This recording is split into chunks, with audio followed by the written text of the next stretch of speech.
Sungguh namamu berkuasa. Nama Yesus, nama di atas segala nama. Yang sakit disembuhkan, yang berduka mendapatkan penghiburan, yang terikat dilepaskan, yang terkungkung dimerdekakan. Oleh nama Yesus, nama di atas segala nama. Di dalam nama Tuhan Yesus, ambil alih ya Roh Kudus pemberitaan firman Tuhan sepanjang waktu ini sampai berakhirnya ya Bapa. Di dalam nama Tuhan Yesus, kiranya Roh Kudus yang mengurapi setiap kami tanpa terkecuali, yang menerjemahkan kebenaran firman Tuhan kepada setiap kami. Di dalam nama Tuhan Yesus, sungguh kami bersyukur, kami sudah berdoa dan menyerahkan sepenuhnya.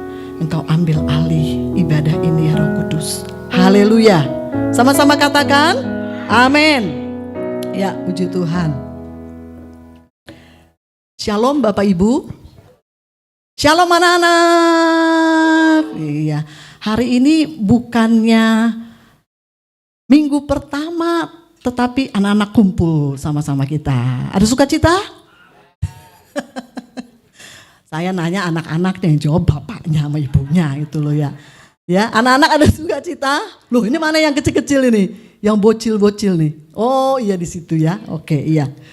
Karena hari ini kita mau bicara tentang kamu. Iya, tentang anak-anak. Coba slide-nya dikasih lihat dulu. Iya. Ini tentang kamu ya. Oke, tentang anak berdoa. Karena minggu-minggu ini atau dari bulan kemarin kita bicara tentang doa ya. Kenapa berbulan-bulan dibahas tentang tema doa? Karena doa itu adalah nafas kita. Amin. Jadi kalau namanya nafas, halo anak-anak, coba tahan nafas dulu 5 menit, bisa nggak? Kagak bisa gitu kan. Artinya doa itu sesuatu yang penting. Sama-sama katakan penting. Iya. Nah, slide berikutnya. Nah, anak-anak bisa lihat di sebelah kiri sini ya, atau di sebelah situ. Oke, Kak Odi mau cerita tentang Bapak ini. Ya. Jadi tolong didengarkan baik dari anak-anak sampai orang dewasa. Ini adalah hamba Tuhan abad ke-18, mungkin anak-anak kita yang kecil-kecil ini nggak tahu, mungkin kita juga nggak tahu gitu ya, tapi mungkin kita pernah membacanya.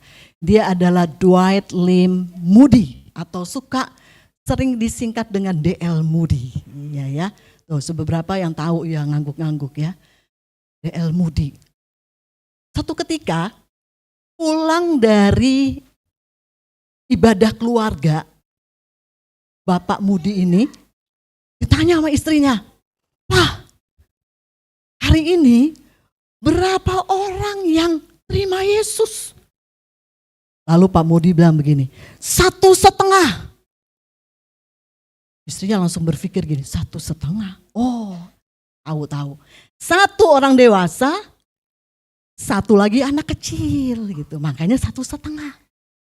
Terus, oh iya. Jadi 1 orang dewasa, 1 orang anak-anak, makanya kamu bilang 1 itu dewasa, yang 1/2 itu anak-anak. Bukan. 1 anak yang dewasa, yang gede, 1 anak-anak, 1/2 itu yang orang dewasa. Sebenarnya ya, Pak Moody bisa aja bilang gini kan, "Ma, yang terima Yesus 2 orang. 1 usia anak-anak, 1 usia dewasa." Bisa ya? Bisa, tapi D.L. Moody gak ngomong begitu. Dia bilang 1,5.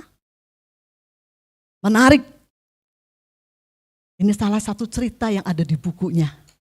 Dan setelah saya pelajari, saya baca-baca, kenapa D.L. Moody begitu ekstrim sampai bilang manusia itu 1,5. Ada yang 1, ada yang 1/2. Yang 1 untuk anak-anak, yang 1/2 malah untuk orang dewasa. Ternyata D.L. Moody adalah seorang hamba Tuhan yang besar di dalam pelayanan sekolah minggu. Dia tahu persis pada abad-abad waktu itu, bahkan sampai sekarang, Dia mau angkat posisi anak-anak di dalam keluarga dan masyarakat. Karena pada waktu itu anak baik di keluarga maupun di masyarakat pada umumnya dianggap kelompok kelas jauh.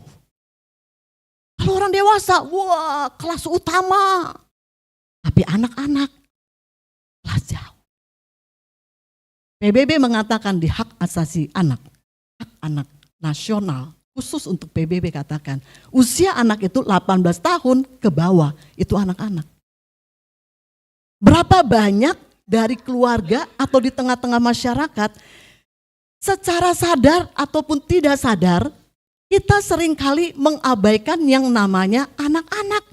Sekalipun dia udah anak remaja atau SMP, ataupun orang muda, anak-anak SMA. Dalam pertemuan-pertemuan keluarga contohnya, ketika ada anak-anak remaja, anak-anak kecil, anak-anak yang SMA pada kumpul, selalu dibilang apa? Minggir, minggir, minggir, minggir, kamu masih kecil. Ini omongan orang gede, betul? Bahkan sampai hari ini saya sampai ketawa gitu ya. Saya pikir zaman dulu saya sering mendengar hal seperti ini. Tetapi sekarang ini saya dengar lagi hal itu walaupun baru sekali gitu ya. Bagaimana seorang ibu-ibu membawa seorang anak, saya pikir itu anak SD atau anak SMP gitu ya, naik angkot. Karena saya masih naik angkot. Lalu dia turun, dia kasihlah sejumlah uang kepada supirnya. Tuh supirnya bilang begini, Bu, kok segini? Pak, setengah, anak saya setengah. Jadi kalau saya 5.000, dia setengah, 2.000. Saya sampai gini, masih ada ya. Saya sampai ketawa gitu loh dalam hati ya. Oh, jadi saya mengerti kenapa D.L. Moody bilang 1,5 mi, 1,5 ma. Yang percaya, yang maju nerima Yesus. Yang satunya itu anak-anak, yang setengah itu orang dewasa. Secara umur aja anak-anak jauh lebih panjang umurnya dibandingin orang dewasa sepertimu dan sepertiku, hai ibu-ibu, betul? Saya umur udah mau 60 tahun. Kalau Alkitab bilang 120 tahun berarti umur saya tinggal setengah. Coba bandingkan dengan si Gamaliel yang baru umur 11 tahun. 13 tahun. Wow, lebih panjang Gamaliel daripada saya hidup, betul? Iya. Belum lagi kalau si Nesa, Samantha, ya, sama anaknya Roida, Esa gitu ya. Lebih panjang lagi umur mereka daripada saya. Daripada kita semua. Artinya kalau kita umurnya panjang, kesempatannya itu lebih panjang, lebih banyak. Buat anak-anak ini kesempatannya lebih luas, lebih banyak, lebih panjang. Halo anak-anak, bersukacita mendengarnya? Oh iya. Nah, D.L. Moody adalah seorang hamba Tuhan yang dipakai Tuhan dengan luar biasa. Dia memulai pelayanannya dari seorang guru sekolah minggu. Jadi dia tahu persis kenapa dia bisa bilang 1,5 orang ketika istrinya menanyakan ketika dia pulang dari ibadah keluarga berapa orang yang percaya pada Yesus. Kenapa? Karena D.L. Moody mau mengatakan bahwa ini loh, dia mau menghapus atau dia mau mengangkat stigma yang terjadi di tengah-tengah keluarga, di tengah-tengah masyarakat. Pada zaman waktu itu sampai zaman sekarang masih stigma itu bahwa anak-anak adalah kelompok yang paling diabaikan. Termasuk di gereja. Kalau mau jujur, berapa budget yang dibuat untuk orang-orang dewasa dan berapa budget untuk remaja, anak-anak dan anak muda.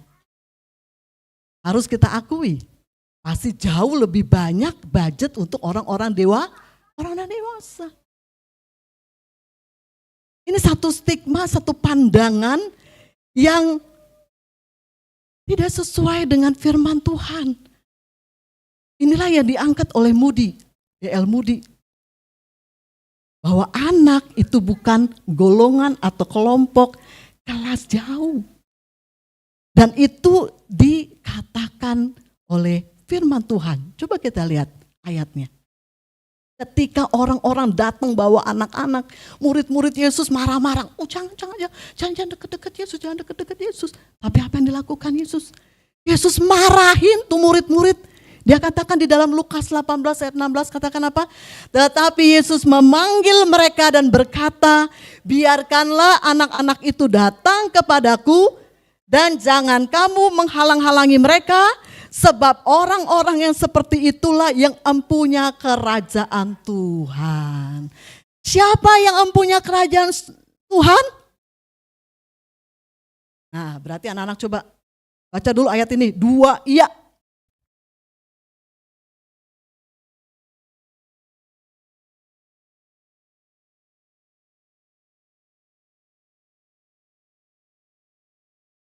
Siapa yang empunya kerajaan Tuhan? Yesus. Dalam ayat ini selain Yesus, siapa lagi yang empunya kerajaan Tuhan? Bapa di sorga. Selain Yesus Bapa di sorga, dari ayat ini siapa lagi yang empunya kerajaan Tuhan? Anak. Siapa? Aku. Iya, ya. Yesus hanya bilang begini, biarkan anak-anak itu datang. Artinya apa? Yesus mau setiap anak-anak, setiap orang muda datang kepada Yesus. Kenapa? Karena Yesus mau bersekutu, mau punya komunitas dengan anak-anak, remaja dan orang muda. Agar apa? Agar mereka memiliki satu komunitas dan berkomunikasi atau keterhubungan di dalamnya. Ada komunikasi bicara tentang apa? Doa. Kita sama-sama tahu definisi doa, itu berkomunikasi dua arah antara Tuhan dengan kita. Jadi dari Tuhan sendiri katakan, biarkan anak-anak itu datang kepadaku. Kenapa? Karena Tuhan mau anak-anak, remaja, orang muda, termasuk kita anak-anak Tuhan, datang kepada Dia. Untuk apa? Memiliki hubungan dengan Tuhan, memiliki komunikasi dengan Tuhan melalui doa. Amin. Iya. Jadi anak-anak, Tuhan panggil kalian. Untuk apa?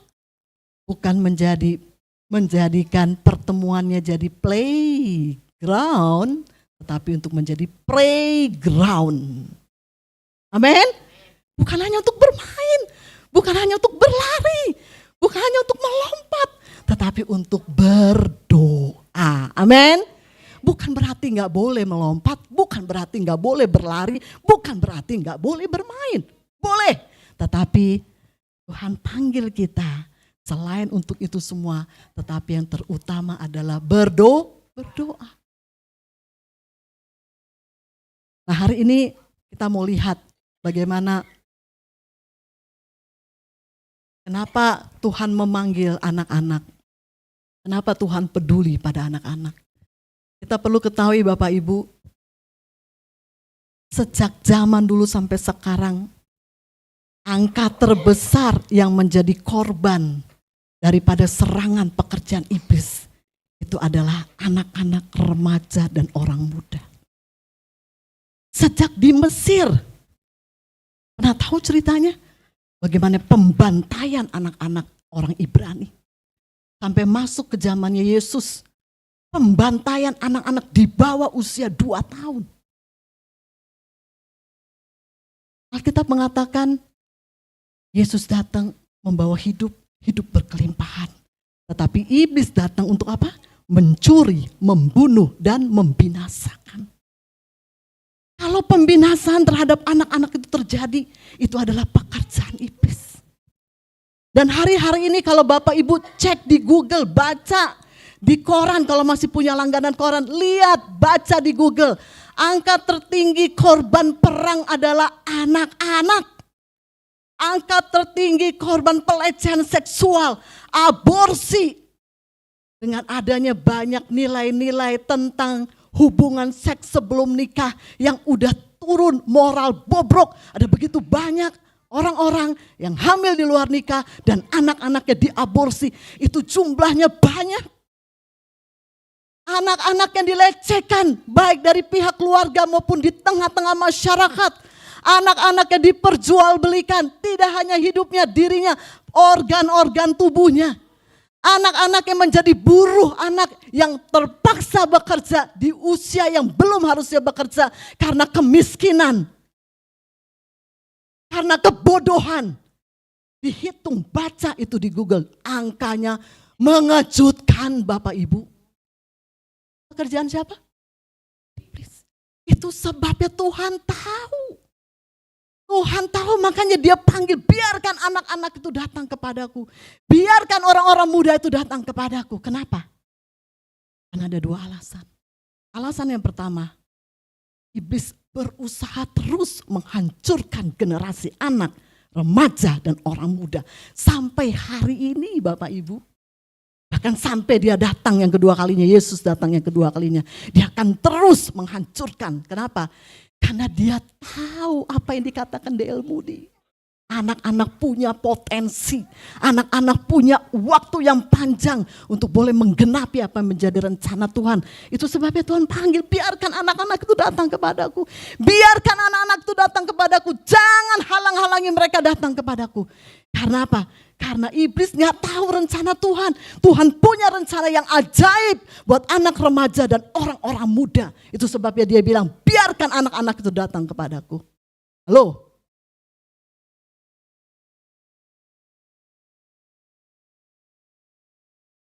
Tahun 2002, saya mendengar, saya gak datang di konferensi itu. So long time ago ya, 23 tahun yang lalu. Seorang hamba Tuhan dari Nigeria, dia declare ada sekian ratus, Pak Markus ikut ya, Pak Markus dan Pak Parda. Kalau Pak Markus masih ingat, saya dengar Pak, walaupun saya nggak datang. Dia cerita ke seluruh hamba Tuhan peserta konferensi doa dan lokakarya di Indonesia. Bagaimana negerinya bisa mengalami pemulihan ketika dia berdoa dan melibatkan generasi anak-anak, generasi orang muda, generasi orang dewasa, dan para pemimpin gereja. Waktu saya dengar gitu, saya nggak tahu, Roh Kudus bekerja di hati saya. Ada touching yang begitu dalam hati saya. Tahun 2003, saya terlibat di dalam jaringan doa anak. Coba kita lihat nanti ada video klip sedikit. Ini video klip agak lama, tetapi lihat dalam video klip ini kita melihat bagaimana anak-anak itu berdoa. Boleh ditayangkan video klipnya?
Ya, coba kita lihat di dalam Mazmur, bagaimana anak itu berharga.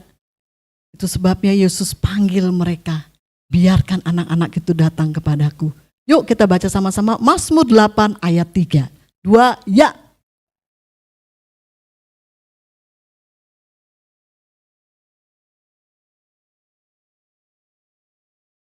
Iya. Yesus tahu persis ciptaannya, amin.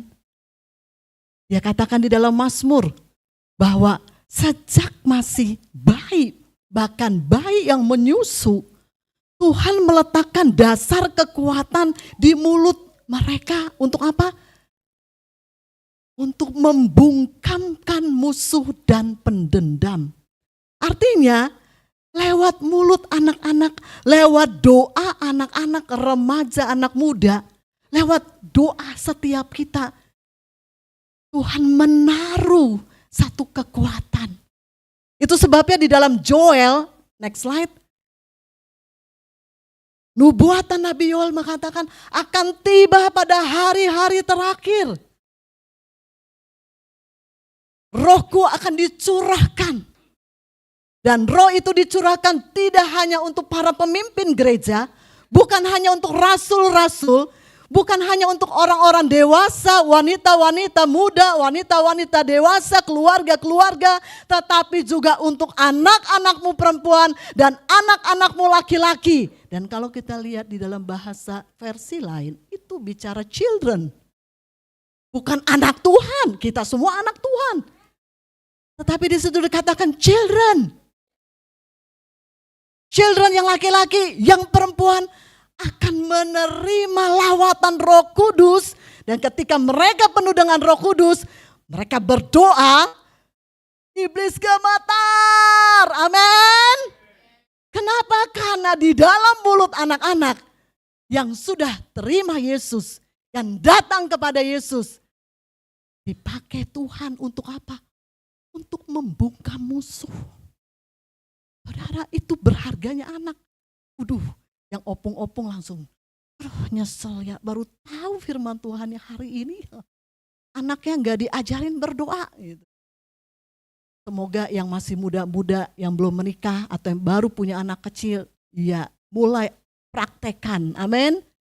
Iya. Kita lanjut lagi. Ingat, Alkitab sendiri bilang apa? Coba yang anak-anak dulu.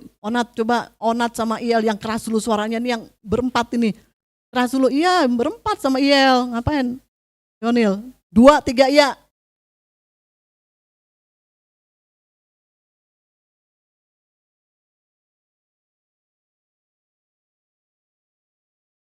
Iya, ayat ini hanya untuk anak-anak. Baca di seluruh Alkitab, tidak ada ayat untuk orang-orang dewasa yang seperti ini.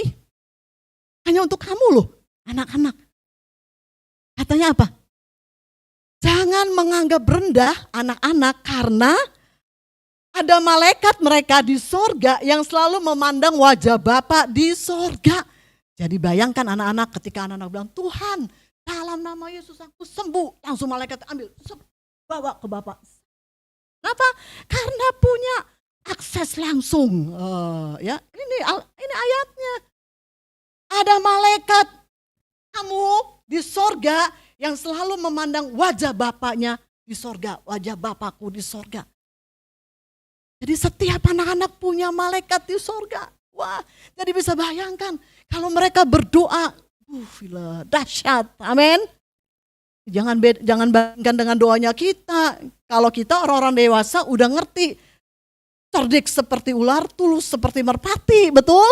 Iya, doanya juga cerdik gitu kan. Doanya nggak tahu deh ada udang di balik batu atau apa. Kalau anak-anak langsung straight to the point. Nah, gitu ya. Entar kita belajar ya.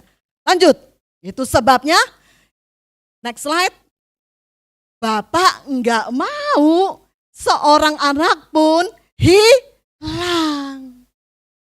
Makanya dia bilang, biarkan anak-anak itu datang kepadaku. Jangan kamu halang-halangi mereka datang kepadaku. Kenapa? Karena mereka berharga. Jangan anggap rendah mereka. Mereka berharga. Dan aku gak mau satupun dari anak-anak itu binasa atau hilang. Amin. Iya, makanya saya selalu bilang sama guru-guru sekolah minggu, perhatikan pengajaran yang disampaikan kepada anak-anak. Kenapa? Karena anak-anak itu akan membawanya sampai dia dewasa. Satu ketika saya tertegur. Ada satu lagu yang akhirnya kita tidak akan nyanyikan lagi. Karena lagu ini menyesatkan. Dong dong dong kedondong, ada iblis di bawah kolong. Akhirnya anak-anak setiap duduk kakinya naik. Kenapa? Kaki turun gak sopan. Ada iblis Kak di bawah kolong. Oh haleluya. Bertobat guru-guru sekolah minggunya. Amin guru-guru sekolah minggu. Kita udah gak nyanyikan lagi lagu itu. Haleluya. Terjadi transformasi kita ya. Karena apa? Mungkin lewat lagu ya, mungkin kita pikir lagu aja Kak. Kenapa lagu? Tapi itu diingat, langsung dipraktekkan. Kenapa? Karena anak itu sangat imajinatif, imajiner. Wah, iblisnya dibawa kolong gitu ya. Dan kita sudah menyesatkan. Keluarga-keluarga muda nih yang punya anak-anak nih hati-hati. Mungkin kita nggak mengajarkan pengajaran firman Tuhan yang sesat. Tetapi kita kasih teladan yang menyesatkan. Pulang kantor, HP. Duduk di meja makan, HP. Ngobrol sama anak, HP. Masuk tidur, ruang kamar, HP. Apa yang sedang kita berikan teladan kepada anak-anak? Tiada hari tanpa HP. Menyesatkan? Yes, Alkitab mengajarkan. Hendaklah kita setiap hari mengucap syukur. Setiap hari punya hubungan sama Tuhan. Setiap hari kita punya jam doa. Ya, karena jalan serta Yesus itu setiap hari, bukan seminggu sekali. Amin. Berapa banyak orang tua yang tidak menyadari melakukan penyesatan-penyesatan secara verbal. Dasar anak setan. Dasar anak bodoh. Dasar anak siapa loh?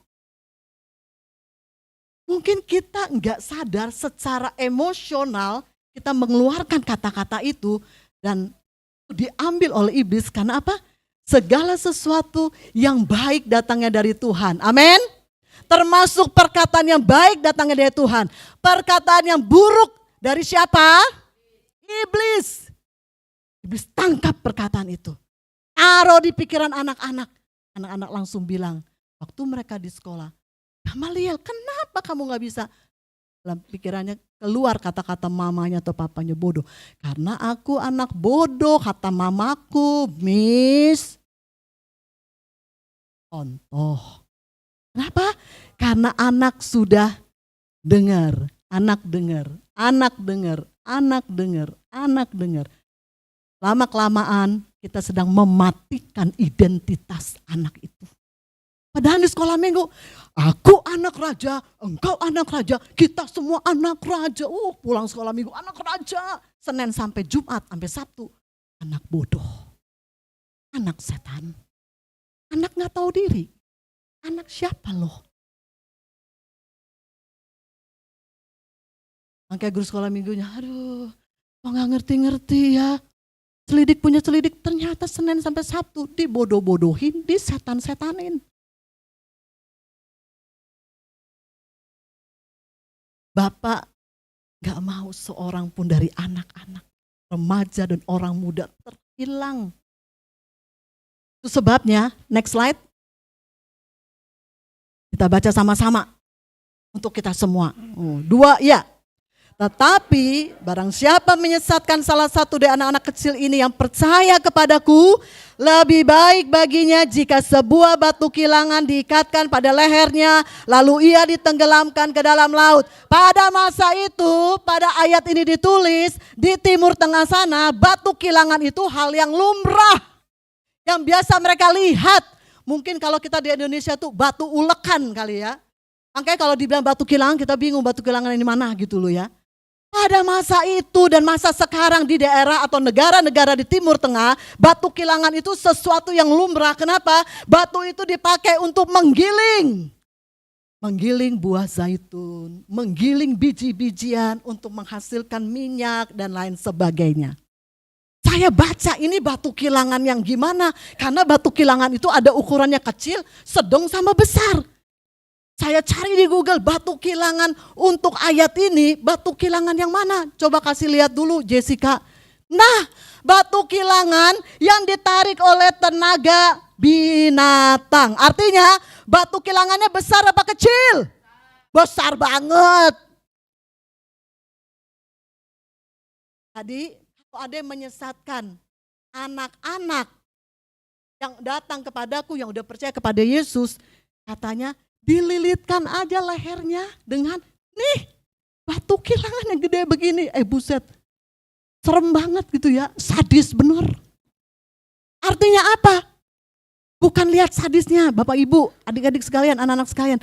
Artinya penyesatan kepada anak-anak itu benar-benar menyakitkan hati Tuhan. Makanya Tuhan bilang, biarkan anak-anak itu datang kepadaku. Jangan anggap rendah anak-anak itu. Karena aku gak mau satu pun dari mereka binasa. Dan kalau ada yang membinasakan mereka, lebih baik mereka jangan jadi guru sekolah minggu. Jangan bersentuhan dengan anak-anak. Halo? Lihat Bapak Ibu. Jadi mari introspeksi diri nih keluarga-keluarga yang punya anak-anak. Yang masih anak-anak remaja, anak muda. Kalau masih suka ngomongin kasar kepada anak-anak. Bertobat hari ini, amin. Karena mungkin gak secara sadar, tapi firman Tuhan udah kasih tahu bahwa perkataan kita itu tidak hanya berdampak dengan kupingnya, tapi berdampak kepada rohnya anak-anak itu.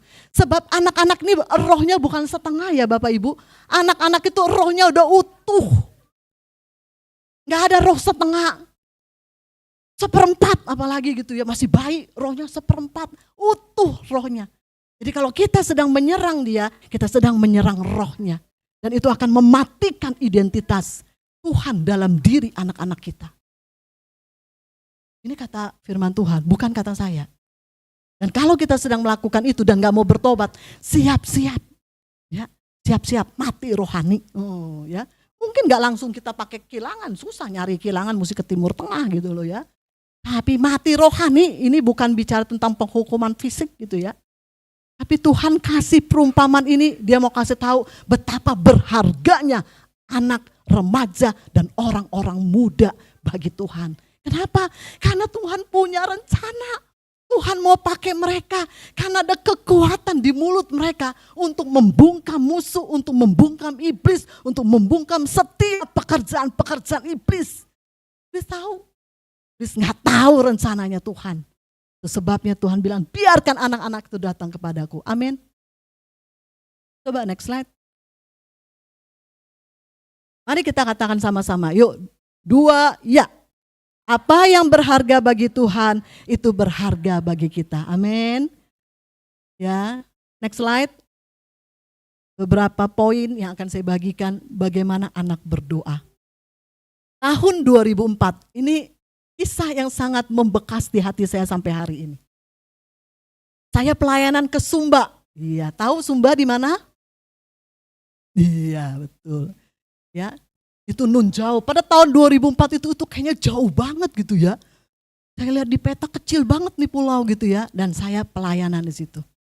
Dan waktu kami datang, itu Sumba sedang hampir 6 bulan tidak turun hujan. Dan tahu dong kalau nggak turun hujan, kekeringan, kekurangan air. Sampai-sampai kami juga mandi cuman 2 jari. Satu, nah gitu ya. Kumur-kumur pakai air aqua, sikat gigi pakai air aqua. Lalu tiba waktunya kita kumpul anak-anak, wah hampir, seingat saya hampir 3.000 anak. Dan itu anak-anak dari gereja mainstream. Gereja Kristen Sumba kalau nggak salah, GKSI kalau nggak salah gitu ya. Jadi anak-anak dari gereja-gereja tradisional ya.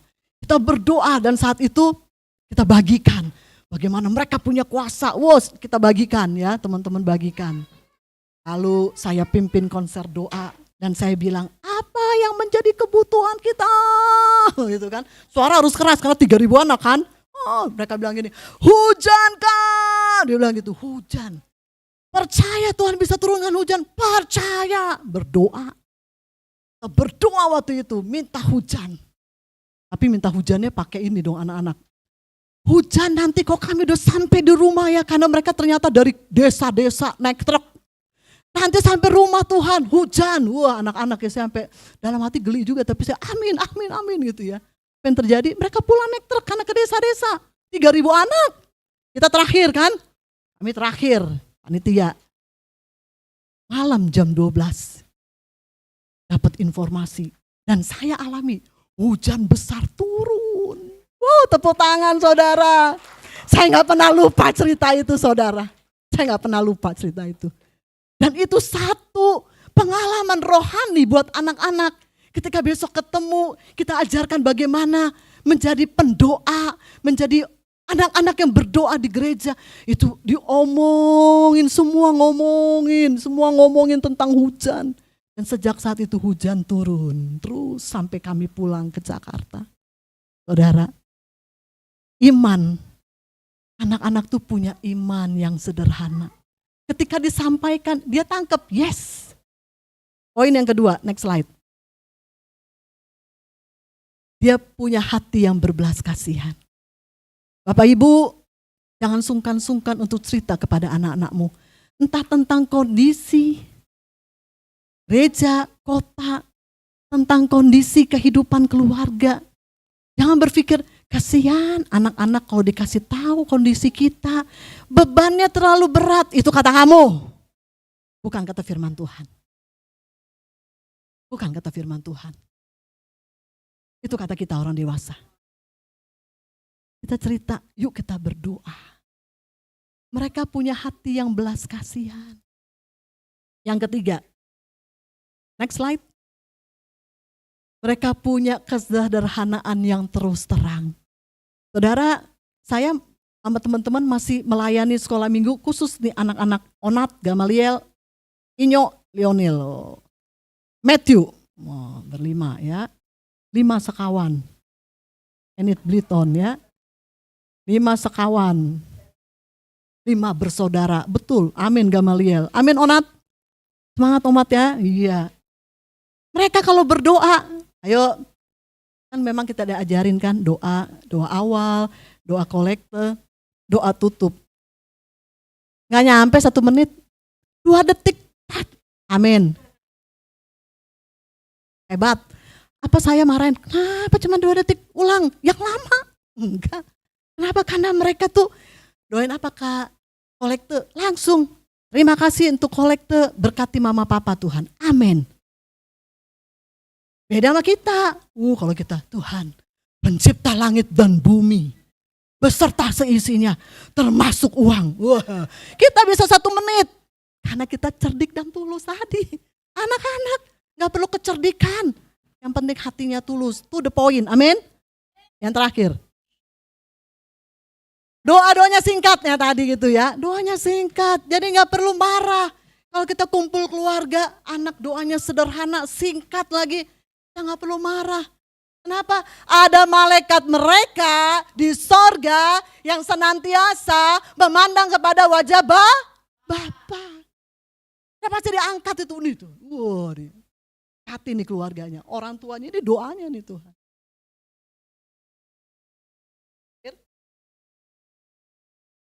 Next slide.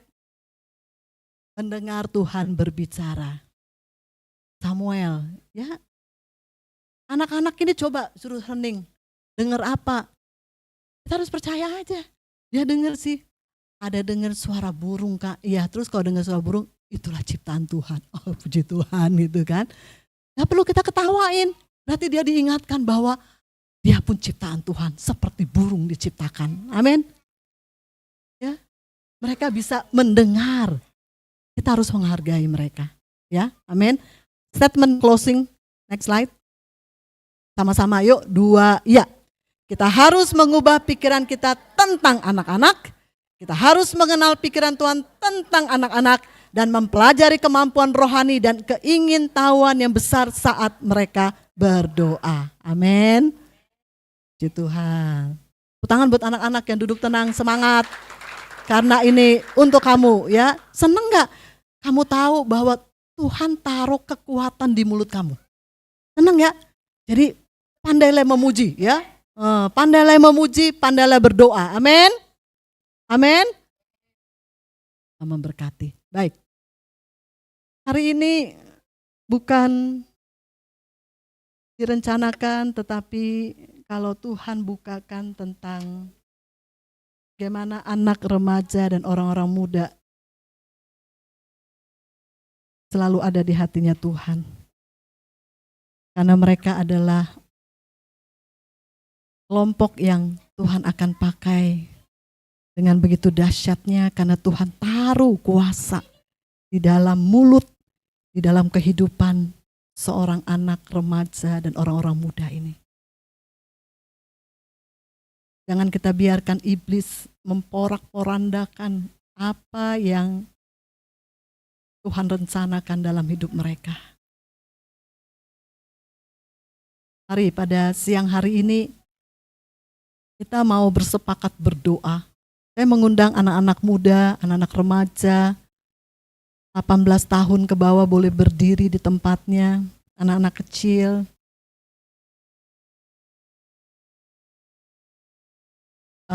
Kegiatannya di stop dulu, mari kita bangkit berdiri untuk anak-anak, remaja dan orang muda. Berdiri di tempatnya saja. Ya, mungkin kamu usia 18, 19, oke juga untuk kita bangkit berdiri. Kita akan berdoa. Kita akan melakukan satu peperangan dan deklarasi buat anak-anak muda. Mereka adalah representatif anak-anak di bangsa kita, bahkan di bangsa-bangsa secara universal. Mereka mewakili generasinya. Kita mau membawa mereka kepada Tuhan, Bapak Ibu. Saya mengundang tim musik, tim praise and worship. Sementara kita berdoa, musik boleh dialunkan. Saya mengundang setiap kita, mari pada posisi duduk, Bapak Ibu, saudara-saudara yang terkasih. Kita mau angkat, arahkan tangan kita kepada anak-anak, remaja, dan orang-orang muda ini. Atau kalau engkau ada di sampingnya, engkau bisa menyentuh pundaknya atau punggungnya. Kita mau sama-sama berdoa. Mari kita berdoa. Kita perangi pekerjaan iblis. Kita minta anugerah Tuhan memulihkan. Dan kita lepaskan, deklarasikan firman Tuhan buat orang-orang muda, anak-anak, remaja ini. Mari kita berdoa bersama-sama, keluarkan suara kita. Oh, di dalam nama Tuhan Yesus, di dalam nama Tuhan Yesus, dalam nama Tuhan Yesus, kami memerangi setiap pekerjaan-pekerjaan iblis, panah-panah si jahat yang dirancangkan iblis atas anak-anak remaja dan orang-orang muda. Kami berdoa, kami patahkan, kami gagalkan, kami cabut sampai ke akar-akarnya setiap rancanganmu iblis yang mau menghancurkan lewat segala perkara, lewat media sosial, lewat keluarga, lewat masyarakat, lewat bullying yang dilakukan oleh teman-teman, lewat perkataan-perkataan sia-sia, lewat tontonan-tontonan yang sia-sia, lewat pemikiran-pemikiran filsafat-filsafat dunia. Kami patahkan, hancurkan di dalam nama Tuhan Yesus. Di dalam nama Tuhan Yesus, perkataan-perkataan orang tua yang menyakitkan, yang merobek gambar diri anak-anak kami ini, kami lepaskan pemulihan, kami lepaskan pemulihan, terjadi healing, terjadi kesembuhan, kesembuhan batin terjadi atas anak-anak ini di dalam nama Tuhan Yesus. Kami mau ganti perkataan-perkataan kutuk, perkataan-perkataan sia-sia, kami gantikan dengan perkataan Kristus, kebenaran firman Tuhan bahwa mereka berharga. Mereka berharga. Yesus mati buat mereka. Yesus mati buat mereka di dalam nama Tuhan Yesus Kristus. Dalam nama Tuhan Yesus Kristus, kami deklarasikan mereka menjadi anak-anak remaja orang muda yang bangkit, menjadi alat Tuhan. Anak-anak muda remaja, anak-anak yang bangkit, membawa Injil kerajaan-Mu Tuhan di dalam nama Tuhan Yesus. Dalam nama Tuhan Yesus, kami lepaskan blessing, kami lepaskan pengurapan, kami lepaskan masa depan yang penuh dengan pengharapan, kami lepaskan berkat-berkat ilahi, kami lepaskan berkat-berkat jasmani, kami lepaskan berkat-berkat jiwani di dalam nama Tuhan Yesus, di dalam nama Tuhan Yesus. Haleluya Tuhan.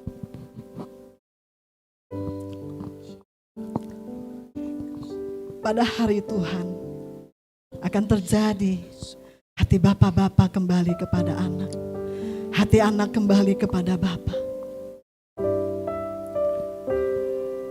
Sebentar anak-anak Kita akan menyanyikan pujian ini. Pujian ini menjadi doa kita buat orang tua.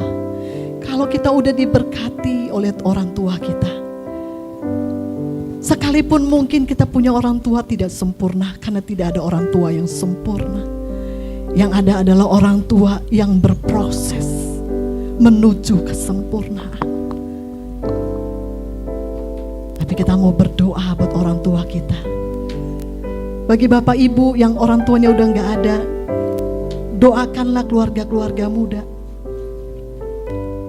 Yang masih punya mama papa, berdoa buat orang tuamu.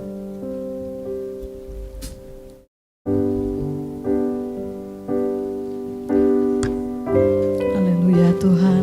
Anak-anak nyanyikan pujian ini juga di ya. dalam doamu Kau sebut namaku, Kita bangkit berdiri. di dalam harapmu Kau sebut namaku, di dalam segala hal.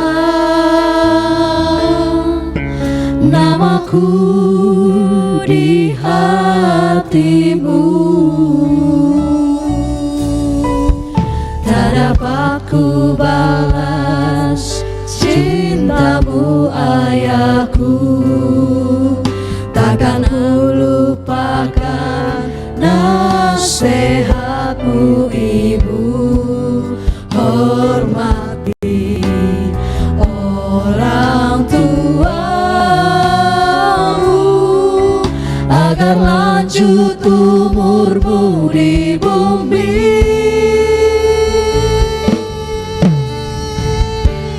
Terima kasih ayah dan ibu, kasih sayangmu padaku, pengorbananmu meneteskan peluh untuk kebahagiaanku. Tuhan lindungi ayah ibuku, dalam doa ku berseru. Tetes air matamu yang kau tabur di tuai bahagia. Terima kasih ayah dan ibu, kasih sayangmu padaku, pengorbananmu meneteskan peluh untuk kebahagiaanku. Ini doa kami. Tuhan lindungi ayah ibuku, dalam doa ku berseru. Tetes air matamu yang kau tabur di tuai bahagia. Musik saja mengalun refnya. Anak-anak, remaja dan orang muda yang orang tuanya ada di sini, datengin mereka. Yang tidak ada, mungkin ada walinya, ada opungnya, ada abangnya, datangin. Yang orang tuanya tidak hadir, tapi ada abangnya atau kakaknya, datangi abangnya atau kakaknya. Bagi yang gak punya abang, gak punya orang tua, mari kakak-kakak rohani datangi. Peluk mama papanya, peluk abangnya. Doa buat mereka.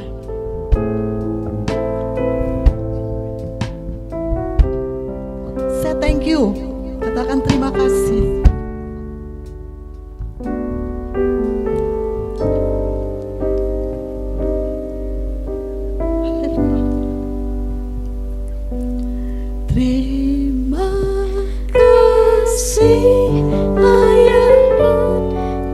Ibu. Kasih sayang-Mu padaku,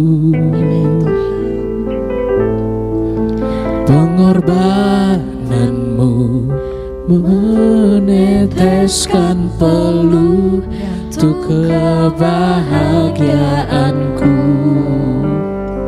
Peluk mama papanya, peluk papanya, peluk papanya, bilang terima kasih ya. Lindungi ayah ibuku Abang, mama, papa, dalam doa. opung, dilindungi Tuhan. Seru tetes air matamu yang kau tabur Di tuai bahagia. Terima Kasih ayah dan ibu, kasih mama, terima kasih. kasih sayang-Mu padaku, Amin. pengorbanan-Mu meneteskan peluh untuk kebahagiaanku. Ya Tuhan. Tuhan lindungi ayah ibuku, Haleluya Tuhan. dalam doa ku berseru. Tetes air matamu yang kau tabur di tuai bahagia.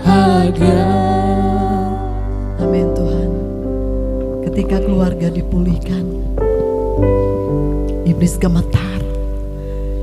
Karena keluarga yang berdoa adalah keluarga yang kuat. Yang kuat membuat gereja kuat. Gereja yang kuat membuat kota dan bangsa kami kuat. Haleluya Tuhan. Sebagai satu keluarga Tuhan di Light City Ministry ini, kami mau meresponi panggilan gereja untuk berdoa bagi kota dan bangsa ini. Kami mau bergandengan tangan satu dengan yang lainnya, dari anak-anak, remaja, orang muda, orang-orang dewasa. Kami mau bersepakat berdoa bagi bangsa kami. Haleluya Tuhan. Terima kasih Tuhan untuk negeri tercinta. Terima kasih Tuhan untuk Indonesia. Terima kasih. Terima kasih Tuhan. Terima kasih Tuhan untuk negeri tercinta. Terima kasih Tuhan untuk Indonesia. Terima kasih. Hatiku bersyukur padamu Tuhanku.